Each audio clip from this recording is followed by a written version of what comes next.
And live from an undisclosed location somewhere in the Florida area, mid-Florida, we could actually say that. Hanoch Young, hey, how are you? Hey, Mike, how you doing?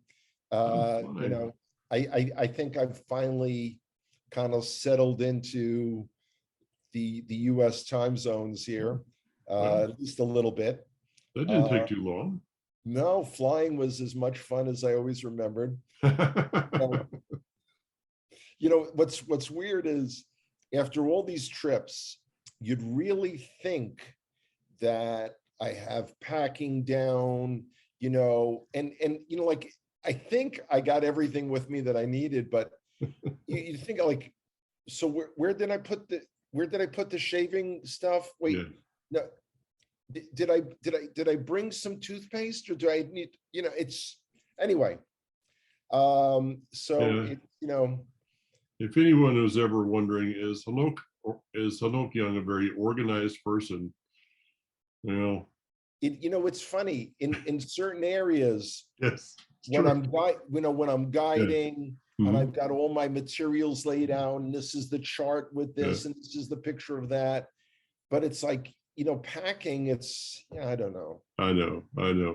I Well, don't know. if anyone was ever, another aspect, if anyone was wondering if, the presence of Hanoch Young actually makes a difference somewhere, I would like to remind them that, like the day after Hanoch left Israel, they dissolved the government or started to vote to. So, Yeah. yeah, I mean, It's and again, Biden picked the time of, approximately like a day before my birthday and the day after.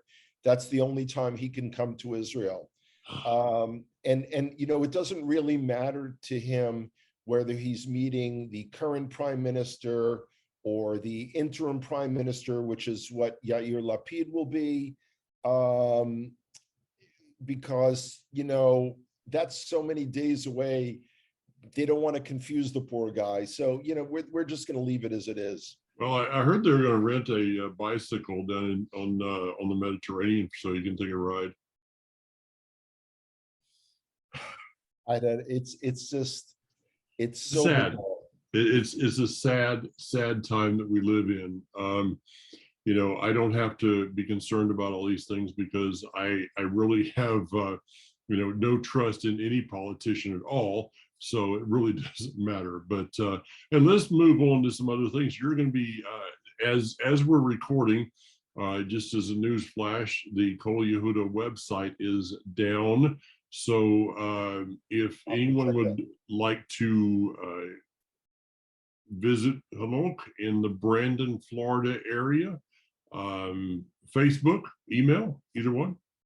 Yeah, again, and it's quicker if they send it on the personal email. So that's Young Barzel, YOUNG BARZEL @gmail.com. Okay. Yeah, I'll be speaking several times in Brandon, starting on Shabbat. Again, on Sunday, there's a gathering for Rosh Chodesh, I believe, Okay. something they had told me about. And again, on Monday night, each of these talks is a different talk. So that should be kind of fun and interesting. Great. And then you're up to Kentucky for a few days Yeah, and yeah, the booming metropolis of Franklin, North Carolina after that. right. So it'll be Shabbat, which I believe is the 2nd or something. Second, yeah. Shabbat afternoon that I'll be speaking in Winchester, Kentucky, and the following Shabbat at Life Assembly in Franklin, North Carolina. Imagine that. Yeah, sure enough. So Mm-hmm. yeah, it's and of course, I just got a message before. Are you available to guide next week? Now these are people that I explain. I already sent a note saying I'm going to be away for 6 weeks, but it's like, did you change your mind? Yeah, I got to. Oh, and by the way, so you've probably read the crowds at Ben Gurion Airport have been insane. Yes. And again, yeah, we were talking about that. Now people make up stories. No one was fleeing the country, but talk about like being organized. I got there 5.5 hours before my flight. And I was so like off schedule that in an hour and 20 minutes, I had gone through all the security screenings and I was sitting in the area, with the fountains, an hour and 20. So I set a record of how quickly I went through. Then it was just boring stuff. But anyway, of course, Oh yeah. the big news from Israel is the fact that unfortunately the government is falling, which points to all kinds of political backdoor manipulations and things. Very sad that this is our 5th election in 3.5 years. There is no clear-cut majority going forward, so it's quite possible that we'll run into a stalemate yet again. It will possibly bring back the Haredi, the ultra-Orthodox parties into the government, which from a Jewish perspective, a humane Jewish perspective, is a total disaster. But all in all, these political things don't detract from the fact that the state of Israel, the land of Israel, and the people of Israel are continuing to move forward on the path of the fulfillment of biblical prophecy. Yeah. That's all this other stuff. It's don't watch the man behind the curtain kind of thing.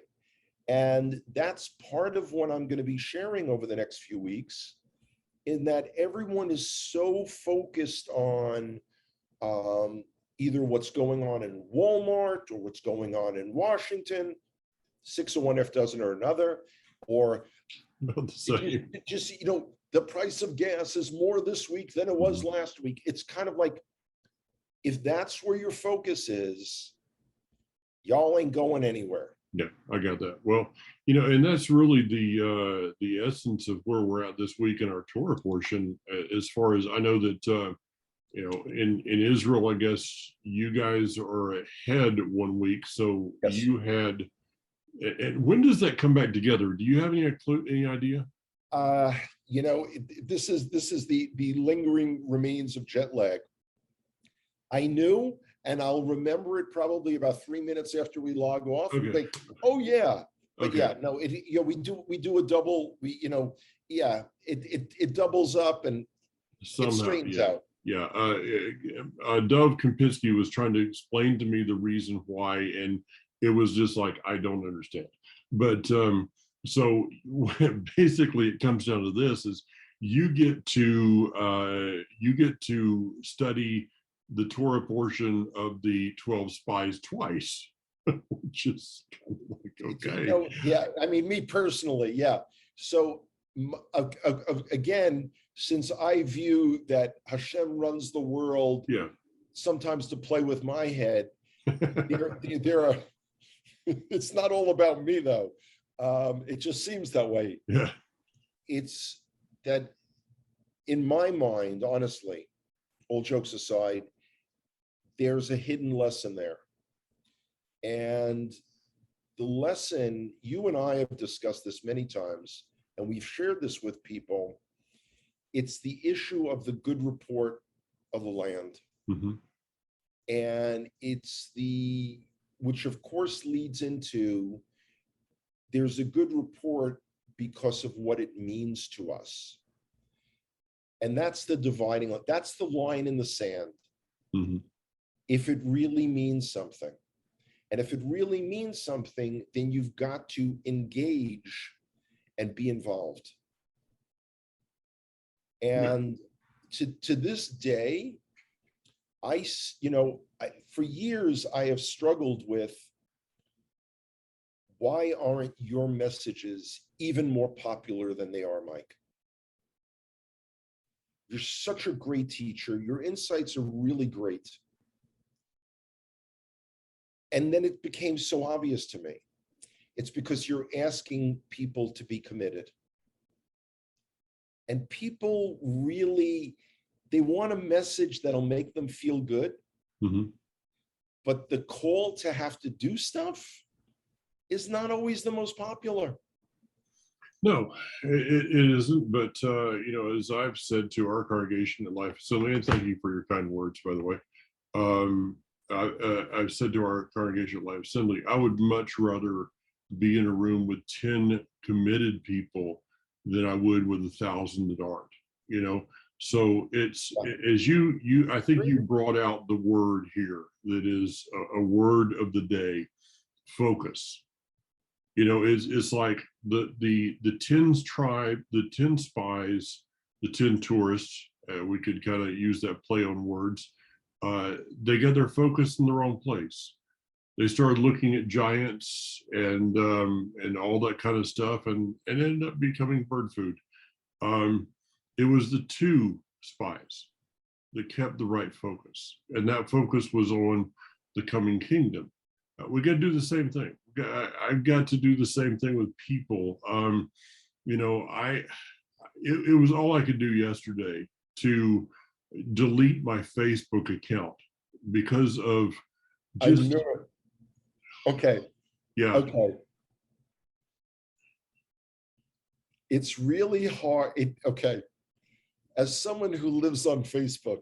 So you saw that. Okay. Yeah. And I saw it, and it's like, hey, I'm putting up this really short meme, this really quick word. Like it, not like it, read it, not read it, but move on with your life. No, I'm going to take it and spin it to mean what then the challenge back is, so explain it to me, Mike, go ahead. Yeah. And it's like, first of all, A, you need a life, and then B, you need a life. You missed the point. You missed the point. Move on. Yeah. Move on. There's another line over there for you. Go ahead. Yeah. And so I just had to stop and say, wait a minute. I'm not going to allow a couple of people who are who are whatever. Okay, I'm not going to put a word in there. I'm going to be respectful. Put a word in there. Not going to do it. I'm not going to let a couple of people like that destroy the good work. And I think in this day, we've got to look for the people. And we're both blessed in the fact that we hang out with some really cool people that want to do something. So I'm going to celebrate them. And this whole idea that I know that is talked about in some of the commentaries, that it was the mixed multitude. Okay, fine, it's the mixed multitude. I got that. There were the ones that were complaining. Well, guys, listen, you have them outnumbered by like 100 to 1 at least. So why did you side with them? Okay, quit trying to find excuses along the way. We live in a day, Hanoch, that it's far past time. Separate ourselves from people with excuses. Because excuses, Wow. Yeah. Separate yourself from people with excuses. It's like one of my probably my most famous sermon that I did when I was at Shady Sea with a number of mutual friends, people is I did a message on peanut butter. And I started out with a jar of peanut butter. And I said, folks, everything we do is about this jar of peanut butter. I said, love that, because you guys go to people all the time and they all make excuses. Well, every excuse is like peanut butter.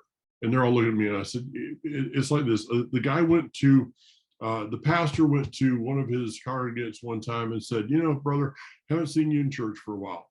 He said, what's going on? The guy said, ran out of peanut butter. He said, peanut butter, what's that going to do with it? He said, it really doesn't. But when you don't want to go, one excuse is as good as another. So we ended up having USDA. We had a food bank at the time. We had USDA peanut butter. So I gave out cases of peanut butter. And I said, go to all your friends and neighbors and hand them a jar of peanut butter. So when it comes down to it, Hanoch, I love it. I don't care much about people that make excuses. I want to be around people today that are focused in the right place, that are moving forward, and we can put our energy in those people. Period. You know, not only is that incredibly profound, and I love it, that could be the advertisement for the Connect to Israel experience. Seriously. And I was really, too many hours on the plane, and you're just thinking, and it dawned on me, Connect to Israel is a reflection of our personalities, our interests, and our focus. Mm-hmm. Now, the fact that when you and I first met, we were like from different ends of the world, and then found that we were pushed together. We were pushed together Literally for a reason. And what's interesting is there was a group, I know you remember them, a congregation from Canada that came to Israel for a tour, and they copied our itinerary. Mm-hmm. And they also wanted to call it Connect to whatever. And I said, no, y'all can't do that. But anyway, I guided them, and it was this, there we are on Har Bracha. We're having the lunch, we're having the wine, these same things that we did. But there's a difference because it wasn't you and I, and the people weren't hearing it from you and I. And what they hear is really that issue. I could be facetious and say peanut butter, but focus. Mm-hmm. It's do you want to have a relate? I mean, to me, it's astounding when I meet people who've been to Israel 6, 7, 8, 10 times, and they really don't have friendships in Israel, except for that guy that, claims to be a Christian Arab that I happen to know is not Christian, who comes and sells scarves out of the trunk of his car in front of your hotel when you're Mm-hmm. there. Is that what? There's that line in the sand. I keep listening to that song. Oh, I know.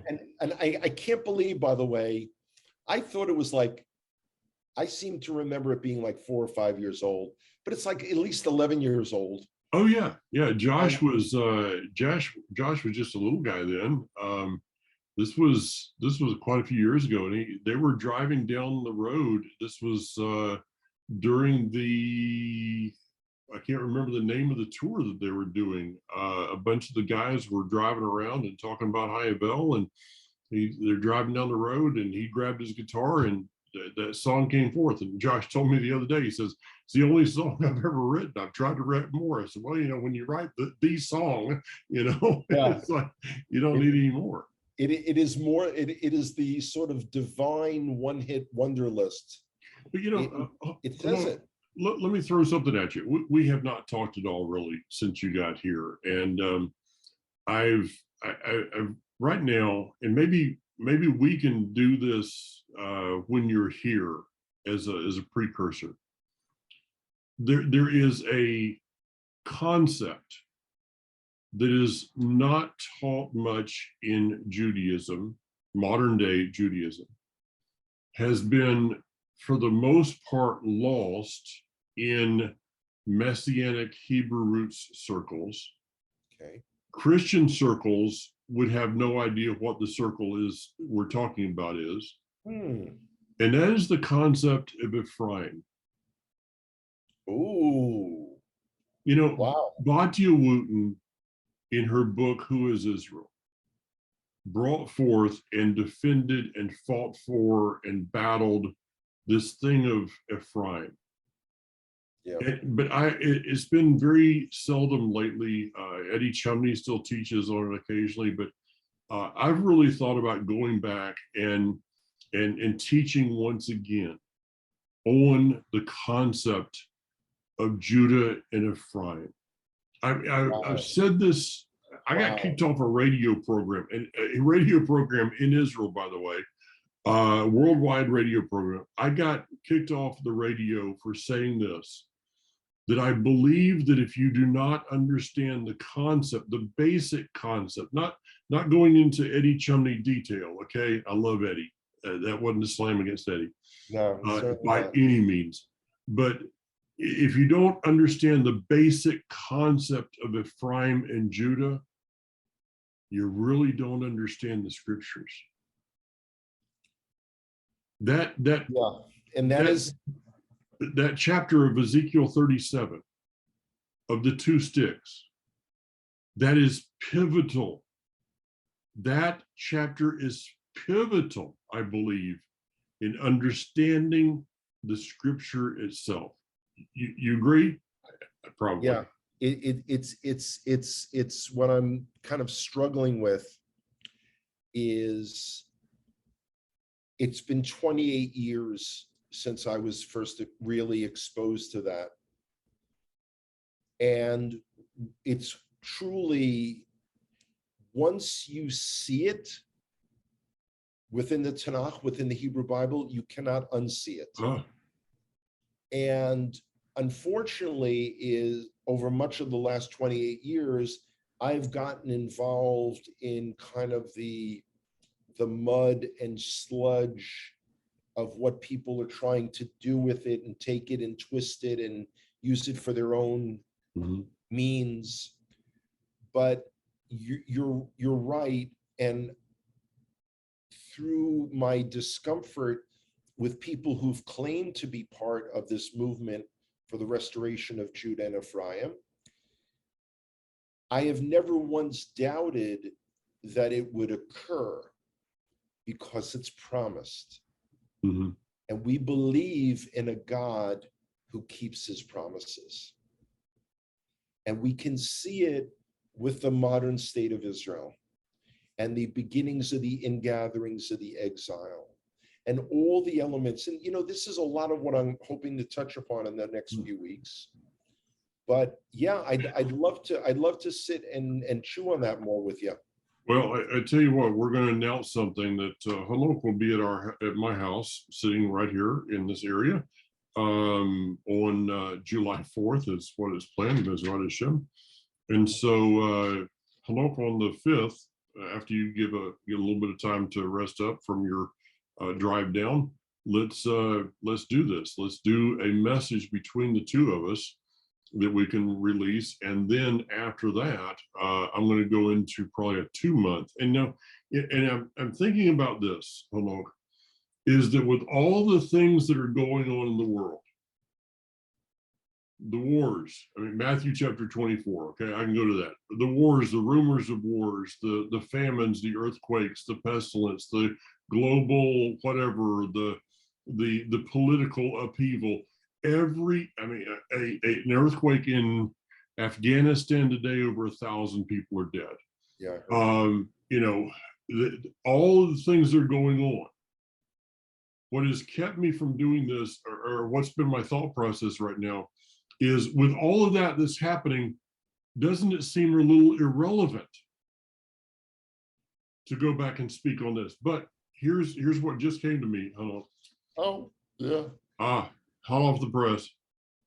The chapter of Ezekiel 37 and the vision of the valley of dry bone, or the two sticks coming together, is on the heels of the vision of the valley of dry bones.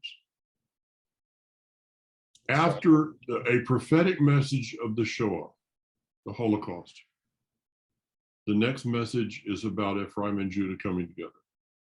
So maybe that is what is relevant. Maybe the famines and earthquakes and governments, maybe those things are not as relevant. They're not. And that's the key. The fixation that people have. And, it's interesting. Someone said to me not long ago, because I was making a reference to the Israeli government. They said, your system of government is just too hard to understand. None of us in our group can figure out, you're running for a party, who's this? And I said, because again, I was a little tired, and so I just said, I think you guys can pick up anything. I've been reading your Facebook posts for 2 years when all of a sudden you became experts in epidemiology and virology, understanding the spread of diseases and germs and all kinds of, so you guys can figure out anything. Well, shut my mouth. You probably should have thought about that statement earlier. No, that's one of the few things I was really glad I said. Okay. Because, people can accomplish whatever they want to accomplish. And each of us, decide how we're going to spend our days. Are we going to be reading the latest nonsensical whatever theory? Or are we going to read something that's going to help us better understand something? Well, I did get a little bit of feedback last week on something that I've coined. And this actually happened at Gate Cizion a few weeks ago at Shavuot when I was speaking there. That I'm not looking at the doomsday clock. I'm looking at the kingdom clock. And somebody out there that's really good with graphics, I would love to, if you could do that and send it to me, I would sure appreciate it. Even put your name down at the bottom, it would be fine. But I think it'd be a great logo right now. I think it's a great approach. And again, I keep coming back to that line from "Oh Brother, Where Art Thou?" Is you is, or is you ain't, my constituency. And that's really, like if I had to like summarize my hour and a half talk in one sentence, I would say, like, I'd play the Josh Waller video, and then I'd stand up and say, "Is you is, or is you ain't, my constituency," and then I'd go sit down. Yeah, I know. You're either in or you're out. That's the thing. That's the thing right now.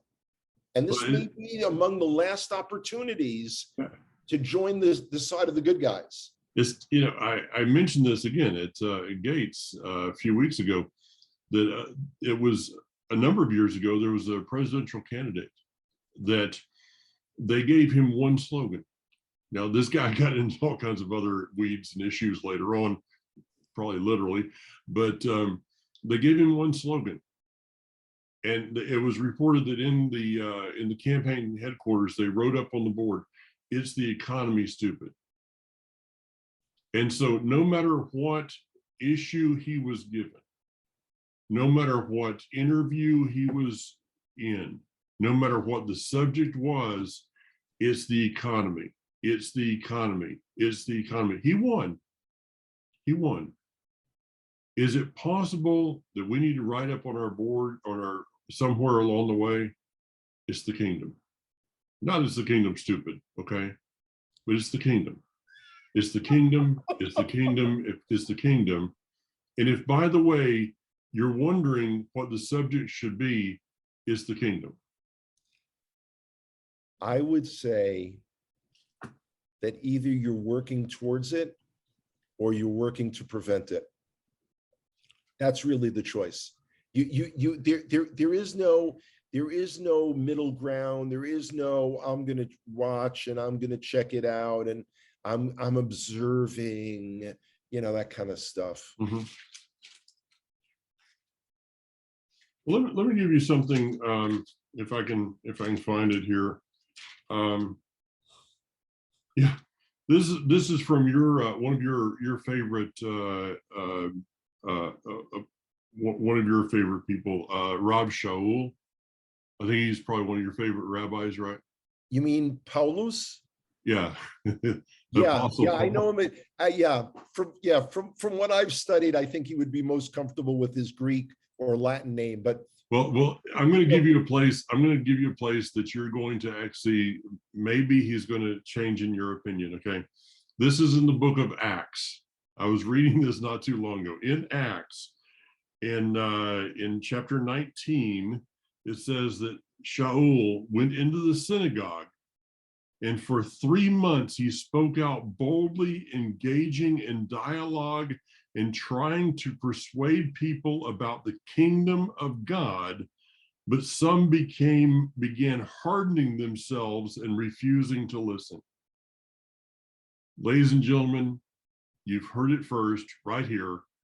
The Apostle Paul and Hanoch Young have something in common. I gotta tell you, y'all know how to drop that nuke right there, boom, and then in a few moments you're gonna say, "Well, Hanoch, it was great speaking to you. You'll have fun on your trip." That's right. Michael Clayton, I have to tell you, there ain't no one like you, sir.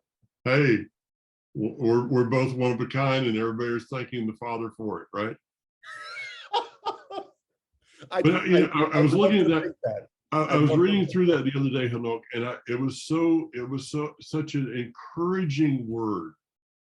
And if you go back to the prophets, okay, and I'm reading through the prophets right now. You go back to the prophets, you go all through the scripture. The people that were talking about the kingdom are the ones that were least listened to in their day. I will elaborate on this more when I have the opportunity, not only to speak to you and Kathy, but when I'm at Life Assembly. I'm one of those people who really have always wanted to be one of the figures of the Tanakh, of the Hebrew Bible.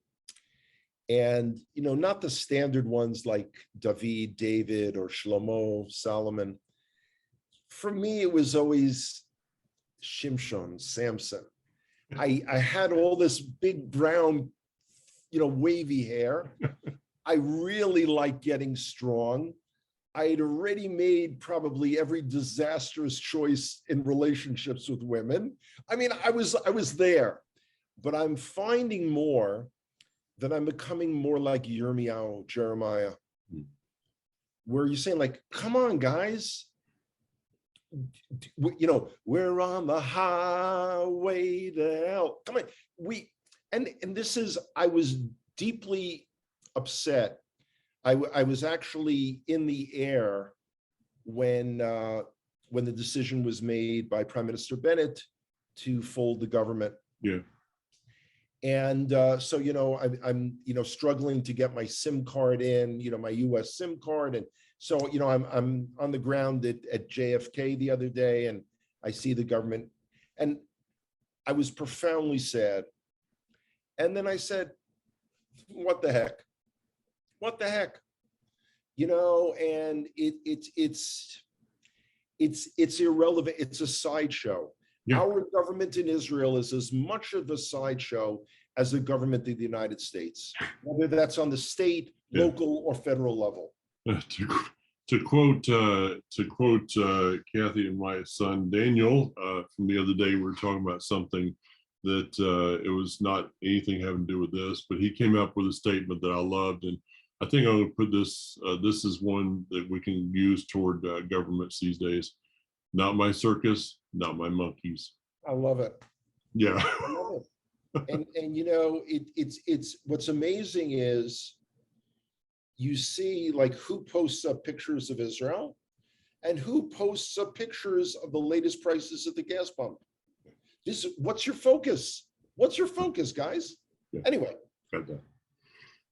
All right. Well, now that we've, this is going to take Hanoch a few days to get over. Coming up, this revelation that him and Rav Shaul have so much in common, and so much to say, and best left unsaid.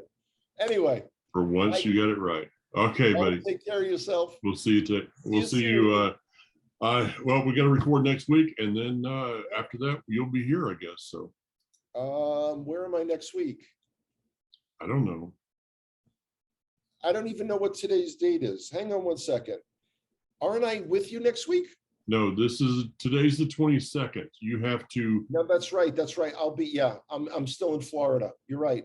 Okay. All right. We'll figure it out. State of confusion. See ya. Dazed and confused for so long. It's, yeah. Anyway, bye.